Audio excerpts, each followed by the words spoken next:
Okay. Hello, everyone.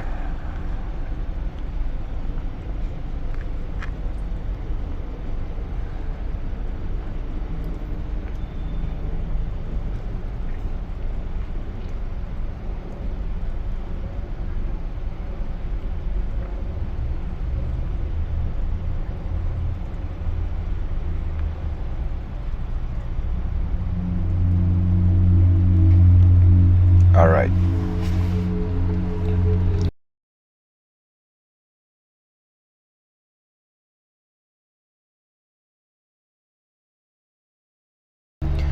So, firstly, hello, everyone.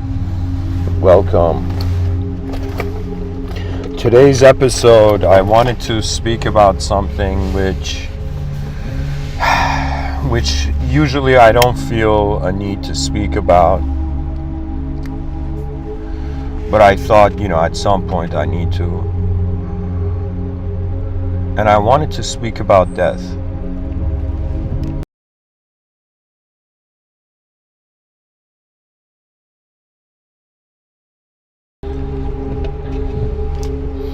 I was thinking about this possibility of reality. I was thinking about what's happening here. What is the exact meaning of life? What is the point of the human design? Why is existence so much bigger than the human individual brain and experience can comprehend? It's as if the world is way bigger than us, and it feels as if it hasn't just been made for human beings. Like, I can imagine, from the religious angle, just the earth being enough. But the fact that there's other planets, other galaxies, potentially other universes, we have even ideas of such as dark energy, dark matter, pointing to the unobservable universe. So we are beings in a world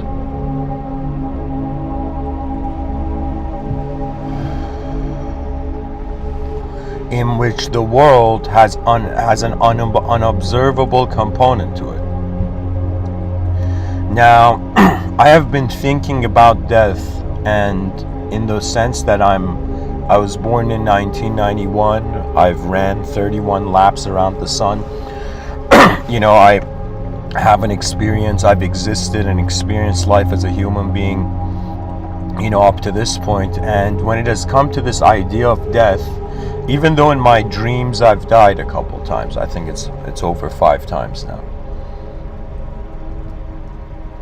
But I just had this view that it all comes down to a line of thinking, a sort of sequence of, let's say, lines of reasoning. And so to me, it's this view that, okay, what am I? And then, based on what am I, what sort of interaction do I have with everything else that's being? So, for example, I would say something in the lines of, let's say if I think I'm a temporary being, then the next place, it's an end.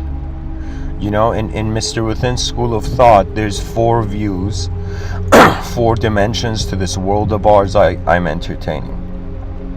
Either everything started from nothing and returns to nothing.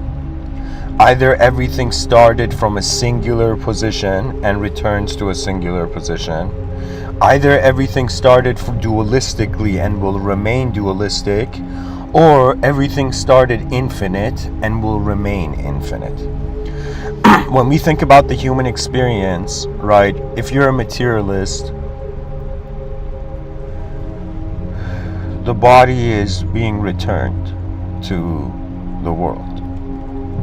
So just like you go to a new country as a tourist, you rent a car at the airport, similarly, we have rented a karma of an existential nature, an existential karma.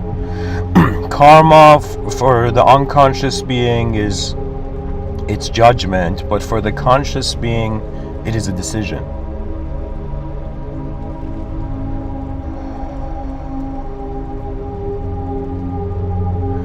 So anyways, I began wondering, what if we're not beings that die? What if death is not the end? And what if death is a portal or a door, right? And I thought, for example, when it comes to ancient yogic thought, ancient Buddhist thought, what is their view? They have this view that there is a part of you that never dies. There is an ever presence to how energy is being attention. So I thought, if I was a being, if some part of my intelligence was an intelligence that could never die, literally change just means location transfer, right? So it's kind of like, imagine you put this eternal point, right? Or imagine there's this eternal spotlight on this escalator, or one of those horizontal escalators. And so, or a treadmill, and there's a spotlight on a part of a treadmill, and we're just seeing everything that passes by. And we can have this sort of metaphysical argument that what we are as a being doesn't change, the world changes. Right? So we have this view, we are changing in the world with the world, but the more there's a metaphysical approach to it, you begin to realize you are not changing. The world is changing in front of you. Usually it's this view that we are changing in front of the world, right? But spirituality, you know, the New Age community got an interpretation of it. The ancients had an interpretation. My understanding of the greatest sort of spirituality that can happen on this planet is that you begin to realize that there is an unknown variable. There's something unknown happening. It's there with everybody's intelligence. You know, the closest I've gotten to it is this feeling like, imagine you're in a library, like 7 people are sitting at a table in a library, and as they're seated on that table, an ant just starts walking on like one of their notebooks, right? And so the human beings are like, yo, look at this ant, it's so far away from the anthill, you know, it's made it to the library, this ant's gonna in its next lifetime be a librarian or something. Yeah. But the idea is the ant has no clue that greater dimensional intelligence is watching it. And when it has come to human activity, there is something very strange about this world, that it seems we are not designed to understand it. Now let me explain what I mean. This doesn't mean you shouldn't understand. This doesn't mean you shouldn't care for knowledge and progress. What I'm saying is the world seems too big if it was something to be understood. Right? If somebody says the purpose of life is to understand and just knowledge, those people have no fucking knowledge. Excuse my language, but anybody who says the purpose of life is knowledge doesn't have knowledge, okay? Because there's limitations. Really, knowledge becomes you acknowledging your limitations, right? And it depends on, they say desire is a source of suffering, but I think it's the context of your desire that causes you suffering. If I want to be a human being, I already am. Mission complete. If I want to be like, you know, the consciousness of a planet, well, you know, based on that context, incomplete.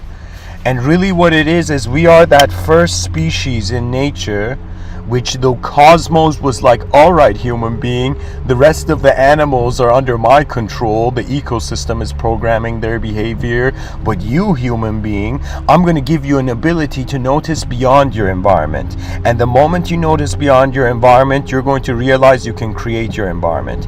And what has taken place in the human endeavor is that the human being slowly and slowly has shifted from nature moving its world to itself moving its world, to the degree that the questioning of intelligent movement is it's either being referred to the individual consciousness, or it's being referred as a collective event of the planet, right? It's very difficult for me to say I'm just this individual in this moment giving a talk, or I'm the whole cosmos happening at once.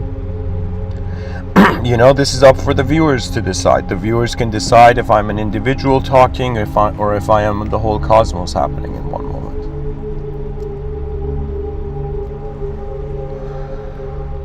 and it's a relationship.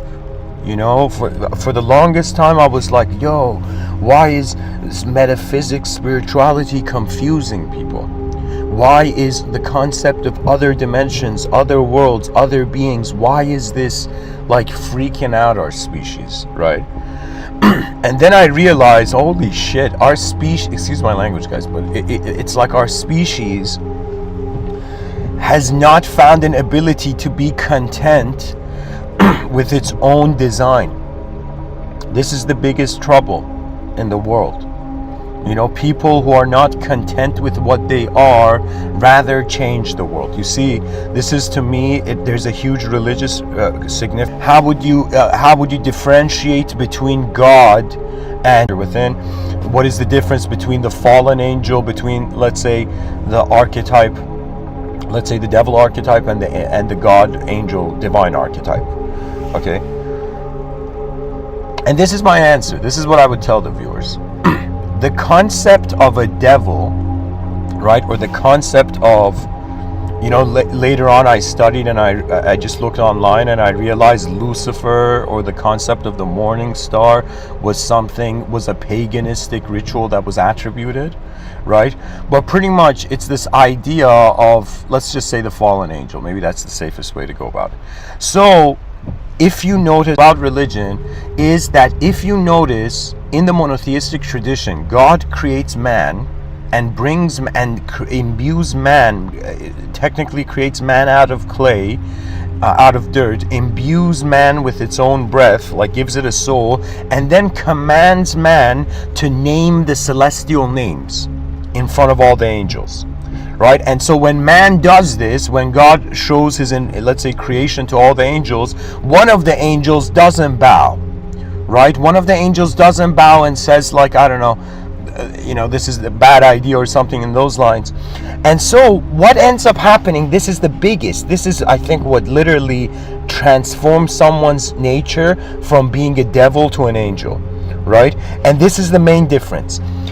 The devil couldn't accept cosmic law, and so instead of the fallen angel changing himself, he had to change the world to prove the correctness of it. Okay, you see the difference, right? That means it was as if a celestial being that could not change itself, so it had to change the world to prove its sense of self correct. You see, there's something very profound in religious theology.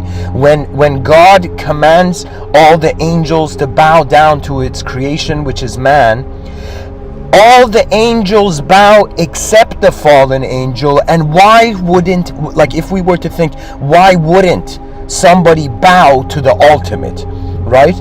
And it's because there was a sense of not wanting to change. Not wanting to change is the closest thing to demonism. Okay, I don't want to say demonism, but what I'm trying to say is that it's all about intention. You see, the archetype of the angel was the being that had no free will, except the fallen angel. That's a unique situation. But the concept of the angel was that the angel did not have a free will. The angel was the pure expression of the divine will. You see, that's the difference between angel. The angel didn't have an ability to question. It was God's command. It was God's, like Archangel Michael was like God's sword, do you know? And Archangel Gabriel was like God's telephone. Do you know? So it was as if that which abided by the ultimate will of how the movement of the realm was kind of set into motion, right? So this is a very crucial point, that some force didn't want to change, some force had just brought the new, right? Now, something that I would say, there's different types of wisdom when it comes to religion. There's a school of thought that they think that the fallen angel is like evil, right? And then there's a school of thought which they have this view that the fallen angel is here to deceive man, but the fallen angel is not a bad guy. Why? Because angels cannot abide outside of their own will. It's another way of saying the fallen angels' rebellion was God's puppet show. Okay? There could be this argument made that the concept of an angel is a being that cannot listen to anything aside from the free will. Aside from the divine will of it was the test. Doesn't mean good and evil don't exist, right? It's good and evil are intentions that actualize, and it depends on the quality of the inner realms of the individual, right? If your inner realms is savage, you're open to savage action. You know, they did this thing. This is a very important story to share. Joe Rogan, which I think deserves a medal and is one of the most important people in history, brought this fighter onto his podcast, this UFC fighter. I don't remember the UFC fighter's name. The UFC fighter shared this story that when he was a kid, right, every morning in the school bus, there was this fucked up older kid that would just beat the shit out of him. Out of nobody else, just him, right? This is a UFC fighter sharing his story as a kid, right? And so this kid would bully him. Now, long story short, years pass by, this guy becomes a UFC fighter. He goes back to his hometown and he sees there's a homeless person outside, right, beside him, and the homeless person asks for money. And he looks at the homeless person and he sees it was the bully. It was the bully, the kid who was bullying him, like his whole childhood, right? Like beating the shit out of him. You know? Now, what happens is this guy tells the story how when the bullying would happen, his father went to the bully's house and stuff and talked to the father of the bully and realized the father of the bully was more fucked up than the bully and would beat the shit out of the kid all the time, right? And it was this idea that this poor young kid, right, didn't know how else to communicate, and every time he would communicate to his parents would just beat the shit out of him, right? So this kid had no other understanding of how to communicate with others. It was as if trying to fight with someone was a way of him trying to communicate as a being. Because let me tell you, as important as our physical health, it's our psychological expression, dear viewers. And I don't know to me, I don't care if you're the richest, the poorest, the most famous, the most invisible person, whoever you are, there is a feeling within the human being that there is something going on within us, and the outer realms is the space where it can happen. You see, that's the beautiful thing about the mind. The mind is like hilariously a factory, and it's producing, its productions are going outside of it,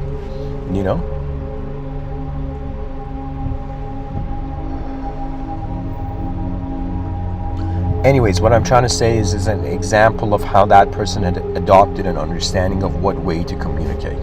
Okay? I personally, this is way before 2011, I think maybe around 2009, 10-ish, end of 10. I was a person who, if you guys heard me speak, you would think I am vulgar, I am rude, and I am using unnecessary, rude language. Okay? Until something in life karmically showed me, hey, be mindful of the words you're using, because the world hears them even if you think no one else does. You see, the biggest truth, this is when you actually are ready, I think, to serve the living world. When you realize as a being, from the beginning of all your lives, you are naked. You cannot hide anything. This is the truth. Is when you start living in the truth, you realize this. You realize that your presence cannot be hidden. Anybody, any beings, like even if a person hides or disguises themselves, you cannot hide the initial energy that is you, right? And for the longest time, I was thinking about the complexity of the idea of love. Okay, like true love, not like, a love where one person's addicted to their own impressions of the other. Not that sort of love. But I was thinking, what is this true love? And I felt like it's a sort of nostalgia of a familiarity of soul. You see, I have in this decade of giving these talks, I haven't just been idle. I have been watching every instance of how inner realm events occur. And you know what I have noticed? The mind is not fully in the dominion of man. What is occurring in human intelligence is not just human inspired. I'm not going to say it's extraterrestrial or other thing, but all I'll say is it's dehumanized. You see, that means there is what really the human is a way an unknown self in an unknown world is acknowledging how it can know itself to know the world.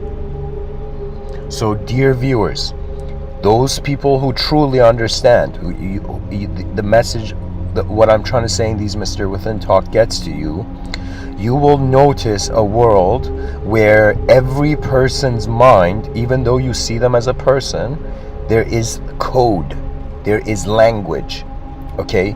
One of the biggest realizations I got is that the body is contained in matter and the mind is contained in language. The state of your mind, your mental health, is the act of internal storytelling.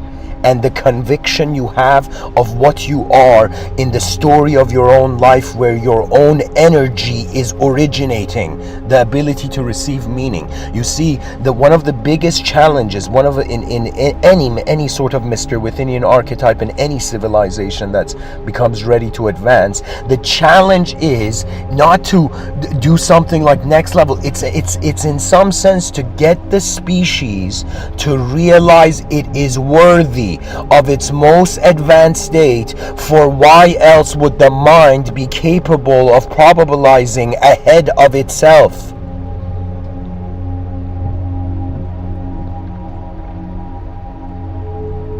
There is a great benevolent presence here. You see, the higher dimensions are not higher like it's like we're thinking vertically, they're higher, but the other dimensions are like horizontal. It's a different angle. You know, right now we're in a dimension where if you were to if you had a definition of a conscious being, not based on a body, not based on a world, but just based on sight. So imagine you're a being. Let me entertain parallel universe theory, and let's playfully, hypothetically say that right now I have, let's say, 7 other versions of me in parallel universes. Imagine are aware that I'm giving a talk. So imagine right now I'm giving a Mr. Within talk, and imagine out of the infinite parallel universes, parallel realities, imagine 7 of those out of 7 out of those infinite parallel realities, 7 versions of me from different parallel realities of Earth are listening to me give a talk in this parallel reality of Earth, for example.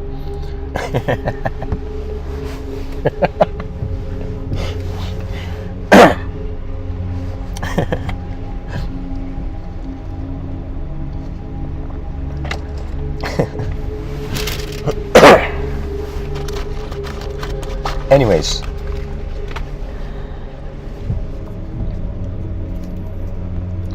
what I'm trying to say, dear viewers, is that my life and my inspiration for these Mr. Within talks,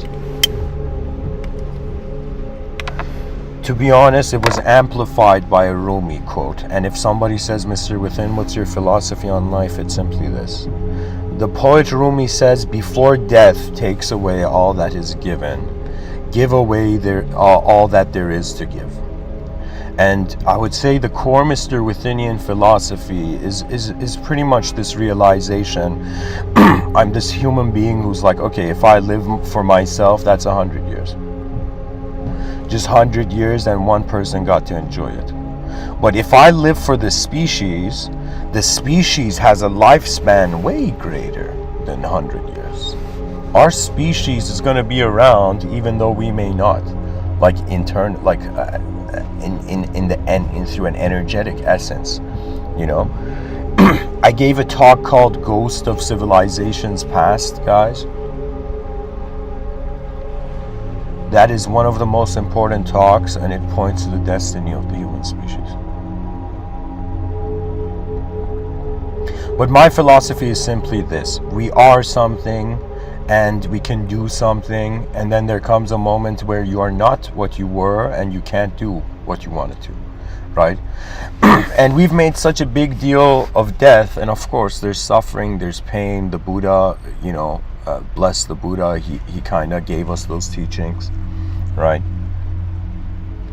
And this is what my conclusion, okay? My conclusion is that it is a very rare opportunity to not just be a conscious living being, but to be a conscious living being part of a species that has an incredible ability to reassemble itself. Dear human beings of Earth, that is what you are. You are human beings of Earth. Everything else is language games. Everything else dehumanizes. Our humanity is preserved by our actions that are human. And if the species gets used to dehumanized action, it leads to inner extinction. There are two dangers. There's really two dangers. A mental danger, pretty much. And people are like, what about the soul, Mr. Within? I'm like, the souls never had a problem. One can even make an argument, our souls are not here.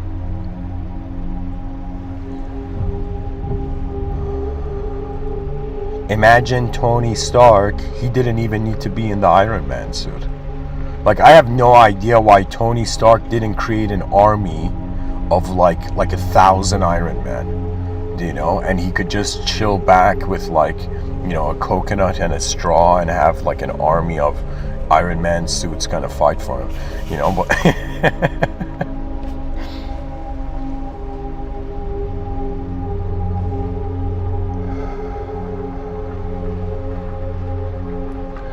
so anyways, oh yeah, the next place. There's this, people in philosophy know this as a basic story.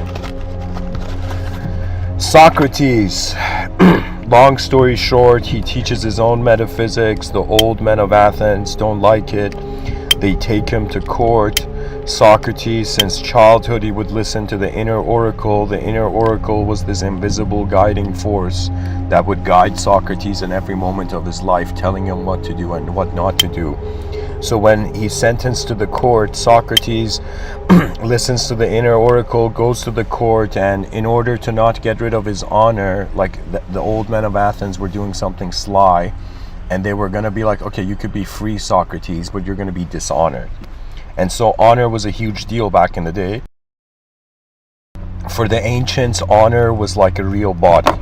To me, I think there was a dimension that was way more real to them.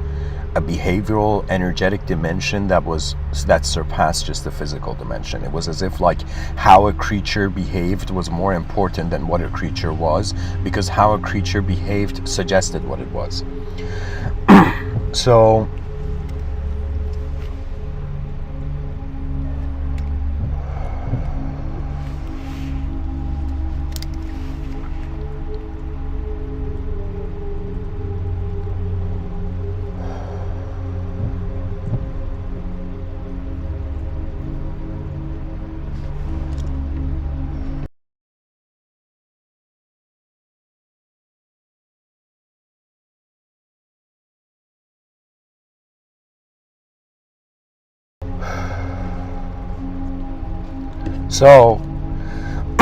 anyways, Socrates,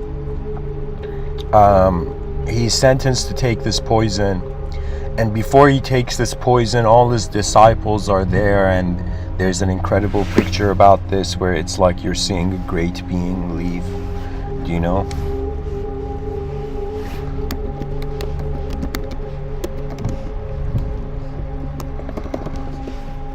It's like sometimes this picture is known as the death of Socrates. I'm going to post it right now, and it's drawn by Jacques-Louis David.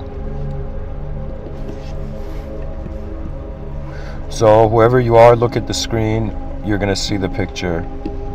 And so the story I'm telling you is, what does Socrates do? Oh man, the picture, low quality, hold on.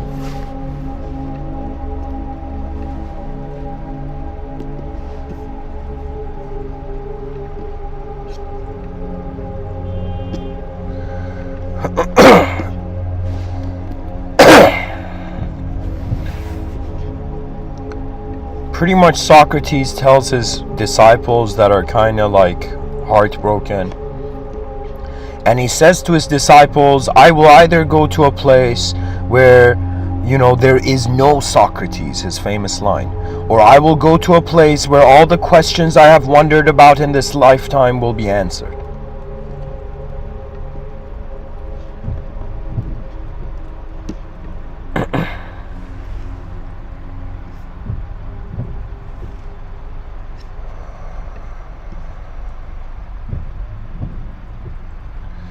So I have thought about it, these past 2 years. I don't know why. Just this sense of the concept of death, has had a different weight.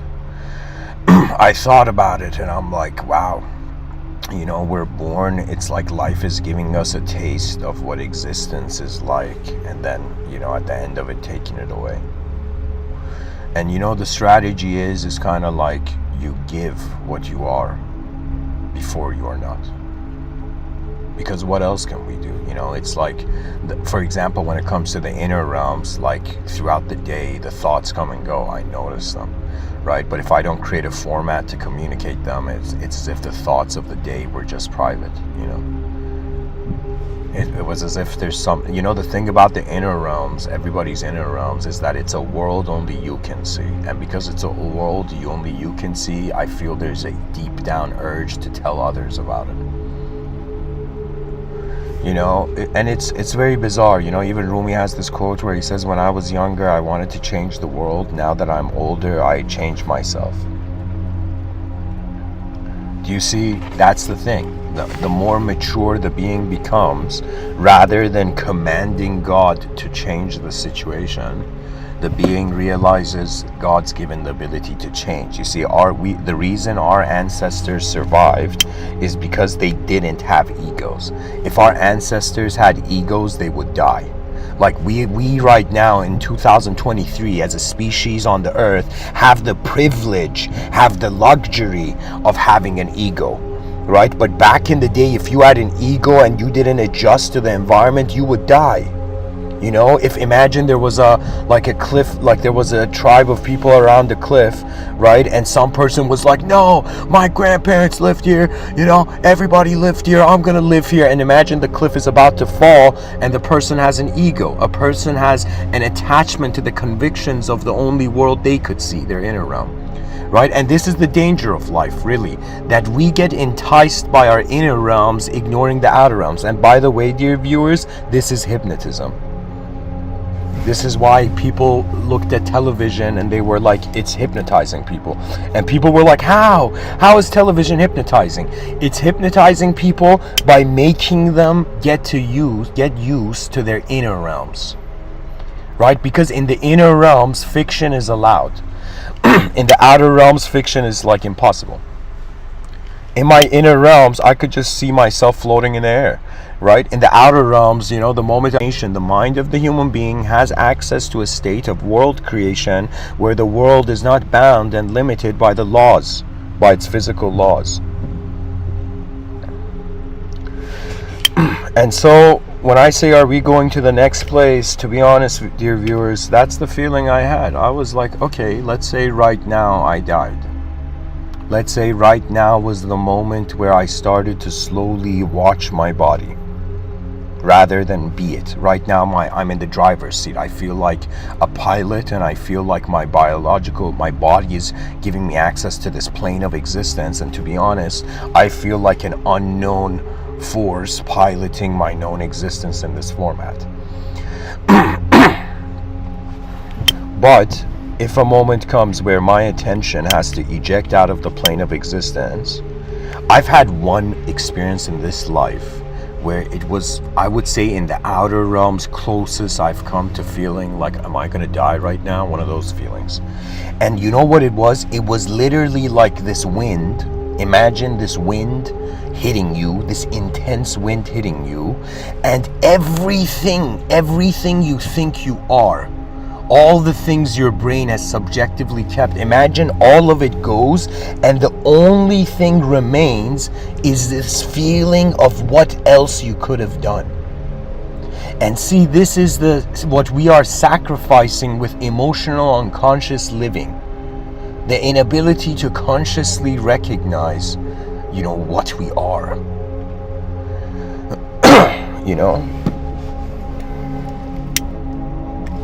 It comes and goes. Who we are comes and goes. Who we are every day comes and goes. Do you know? I've had thoughts where there was no piece of paper, no phone, nothing to record, and I just had to, just watch the incredible thought as it came and went,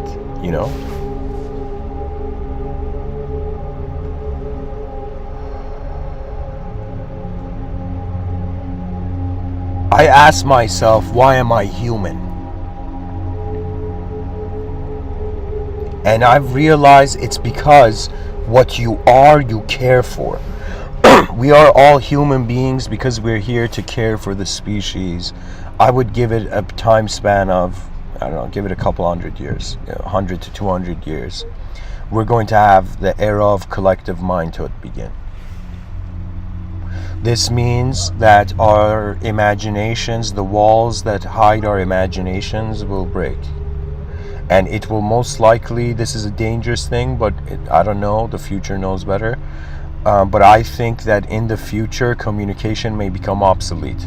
And the reason, Mr. Within, and there's this huge emphasis of the logos to make sure the human species advances communication before super intelligent computers arrive, is simply because we are taking for granted the phase of nature we're in, because we're considering nature to be too big for us to have an accurate consideration of where we are really.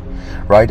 Some days I wake up and I'm like, yo, I'm a human being on Earth. How cool is that? And then there's some days I wake up, I'm like, yo, the species created the concept of Earth. The species named itself. If you pay attention, human beings created language, then the divine revelation appeared in the language. That means something had to reach a man-made level, and then a divine-made level came into play. Right? And that's an example in language. Most likely for human intelligence, when we start building an advanced civilization and the advanced humanity emerges and generations of human beings are born knowing they are advanced and knowing the advanced civilization is waiting.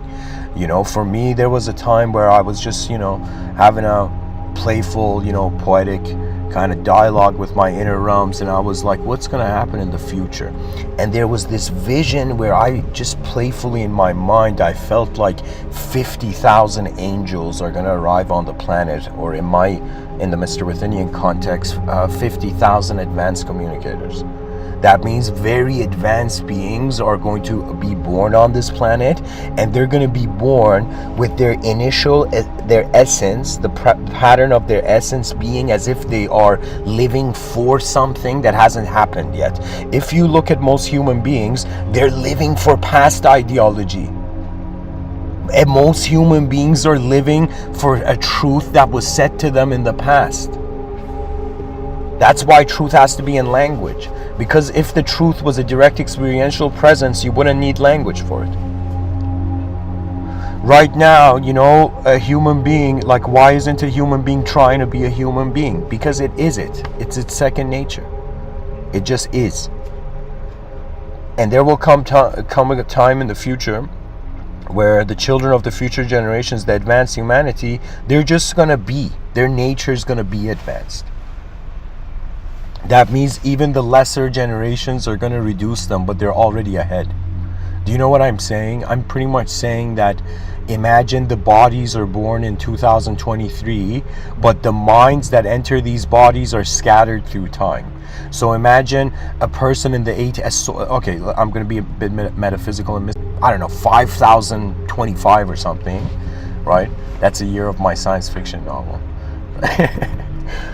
But imagine someone's living in the year 5025 and they are also born in 2023. Do you see what I'm telling you, dear viewers? These are different lives. When it comes to the life of the mind or your universal self, you're not bound to time. When it comes to the life of your individual self, it is in time. So the privilege and the blessing of nature and intelligence is that it has given itself different rooms to comprehend itself through.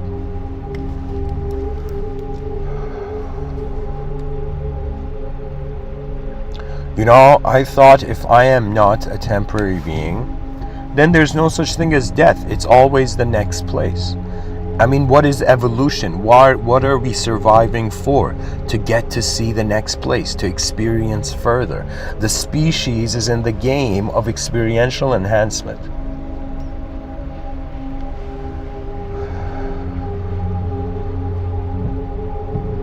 And we see this, right? Like in modern times, like, you know, marriage, like back in the day, marriage was like, you know, a very,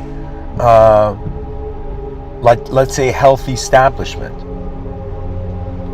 But in modern times, it's like, it seems to be an unhealthy establishment, you know. So it's as if as long as something is useful, it continues to exist for us.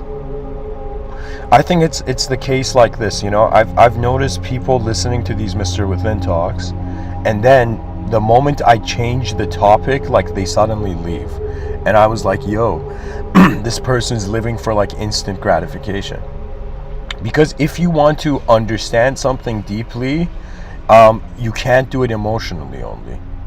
Do you know? Emotions are short-term resolutions. Any time emotion is involved, it's something short-term. Do you know? And it's something that we don't know, because if you know something, you don't need to have an emotion for it, right? Like, if you know what you're gonna say in a presentation, you don't need to be nervous, right? But if you don't know, then you go up on stage and thousands and so many different types of emotions come. So emotions go away when there is certainty. Do you know? I feel, right? Or when something is, it's a sort of feeling of completion, right? I've had this view where human beings are designed to feel incomplete, and then the rest of their life becomes about completing themselves. I mean, look at this. Every human being's like this, right? Every child is born noticing a more advanced world. And then what is maturity? Maturity is realizing everybody doesn't know. This is maturity. The greatest existential maturity is to realize, as Ludwig Wittgenstein said, the limits of my language are the limits of my world. Because that's what I've been left to. You know, you seek power, and then you realize your limits, and then you question power. You know? I have this feeling where sometimes, you know, I don't know why, like, there's a part of me that feels like the future is going to be incredible. And when I say the future I'm not going to be alive for, like, let's say after 100 years.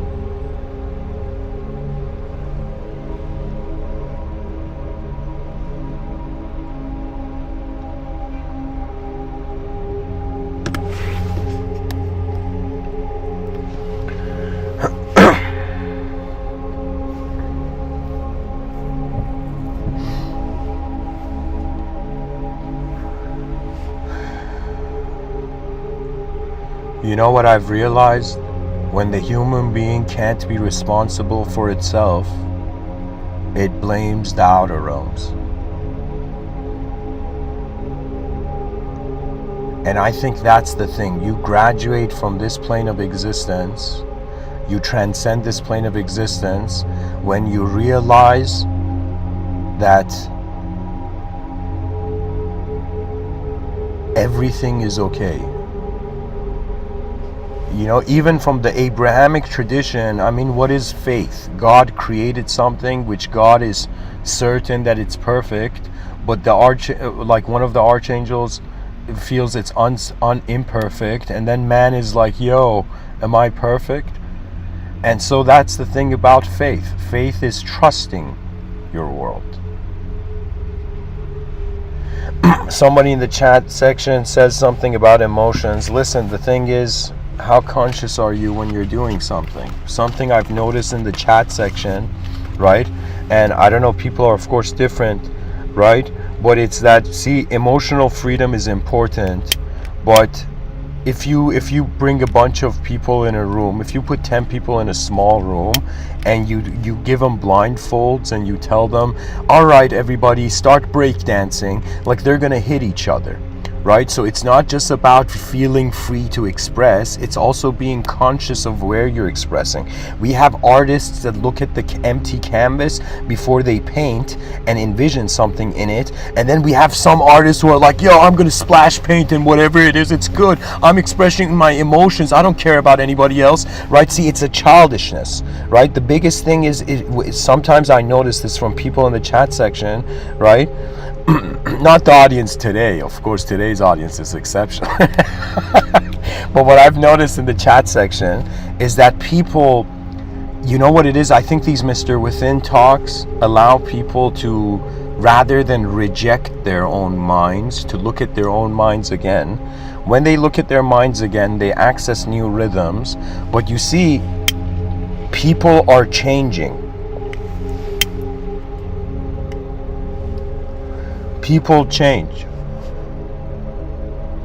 I will bet, you know, who you're hearing now, in probably a few years from now, I'm not going to be the same person. You know, I listen to my own talks even from years ago, and I'm like, yo, is that me?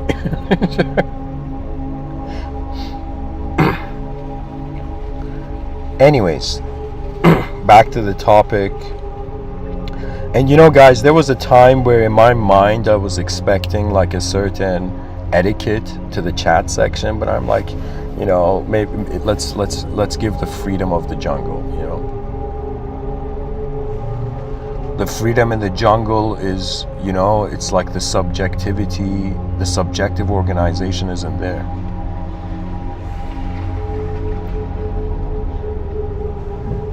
Advanced communication. This is the task of the human being alive in 2000, from 2020 to, let's say, 2050 or something.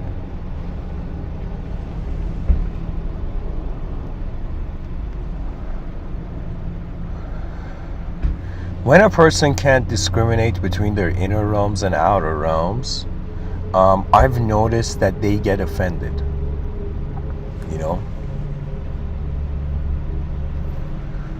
See, there could be this assumption that we don't feel like we have to communicate our bodies, right? Our bodies are visible. Like if somebody was in front of me, they'd see my body. I wouldn't have to communicate how I look like. But when it comes to our minds, we're required to communicate. And if the context isn't communicated, we won't understand the concept, right? And maybe what's happening is people in the chat section are communicating stuff where they're not telling me what context they're communicating through. So I'm looking at them like, yo, what are you doing, man?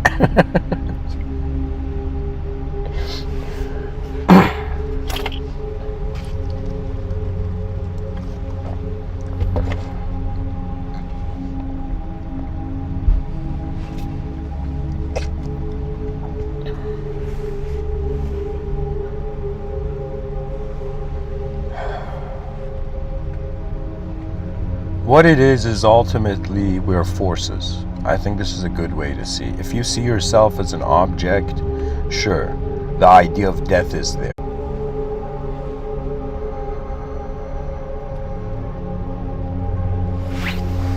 And you know, there is something in this life, when you want something to be specific in a certain way, it doesn't always happen.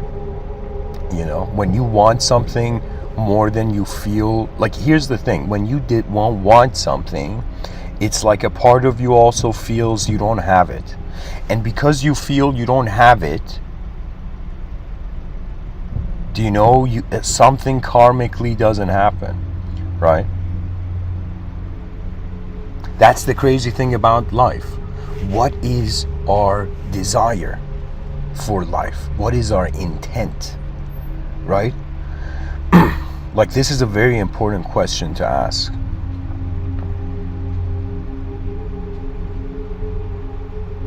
Why are we here? Are we here to just be like flowers, just to grow and just be part of the garden of existence? Or are we here to do something that no other being or creature can, right? The human being has access. We might not have an advanced civilization, but we are accessing subjective prototypes of it behind our eyes. And so what this means is that the human mind is ahead of the body because it's a reaction to the body. So what it means is every generation has been ahead of its time internally.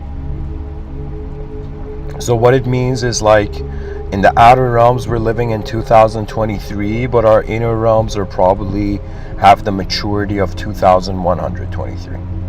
Do you know? Or I shouldn't say 2100, let's make it 2053. So, dear viewers, laptop batteries 10%.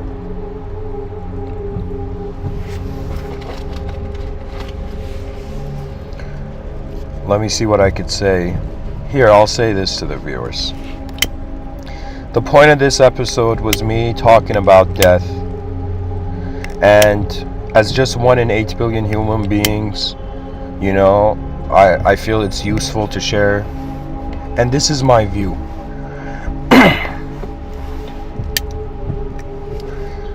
We are born from the unknown. We live like 100 years of a known life. Knowable life.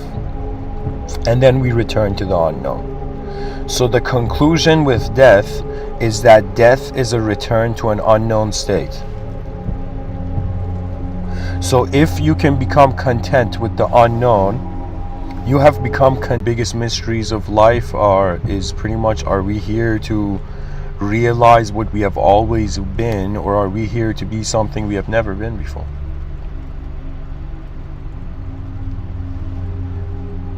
And you know, something that still keeps me in this world is just this idea of the advanced civilization. I'm serious. Like, in the outer realms, there's no greater idea. Everybody is indirectly living for a better world. Why? Because we can notice our better selves. Because the future generations deserve way more than the past generations. Do you know, this is one thing, even though they say a generation of parents ruined mankind, you know, the generation that loved their kids too much and didn't let their kids solve problems, you know, the parents that solved all the problems for their kids, you know. You know, and it's as if, but in reality what it is like we're going towards a time where the abilities of the human mind are unraveling. And whoever you are, this is the cool thing about knowledge. Knowledge is how far we've looked at something. And when you see the furthest the species have looked at, you reach a certain point where you realize anything else you explore is novelty. Do you know? For me, this was my approach, where I'm like, okay, what is everybody saying in history, right? Because some people, like, I've seen some people who love science, but they don't love philosophy, right? And I've seen people who love history and they don't love philosophy, and they're like, philosophy is a waste of time, man. You know, go read actual physical history, and I'll tell you, philosophy is the history of the minds of people. How we have looked at this world so far. And when I notice how far we've looked, it comes down to the leading idea. Then you realize what we haven't seen. So at first, you get fascinated by wanting to know things. But after you get to know the furthest in a certain field, right, then you reach a point where you realize what you don't know. Right? So what you don't know fascinates you. And it's this strange thing. The student that became a teacher, right, has a nostalgia for when he was a student, because there was no structure to reasoning yet. There was an ability to discover new structures. You know, sometimes when I feel like, you know, it's like something's off, right, I just sit and I'm like, okay, what other way can I look at the moment? What other way have I not looked at the moment that I could be looking at? You know, And I usually have a sort of trio. So I look at it from myself. So how am I looking at the situation? And then I look at it, how are others looking out of the situation? And then how would the world be seeing me if I was seeing an aerial view of me and others on the planet?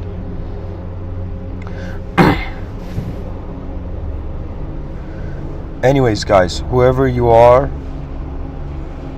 why else would we be humans? Why else would we be part of a species? Why else would we be conscious of the greatness of the species? If you are a being where the concept of greatness has entered your mind, that means at some point your brain's going to be like, what about the greatness of everything? And that's when metaphysics starts having a different glow.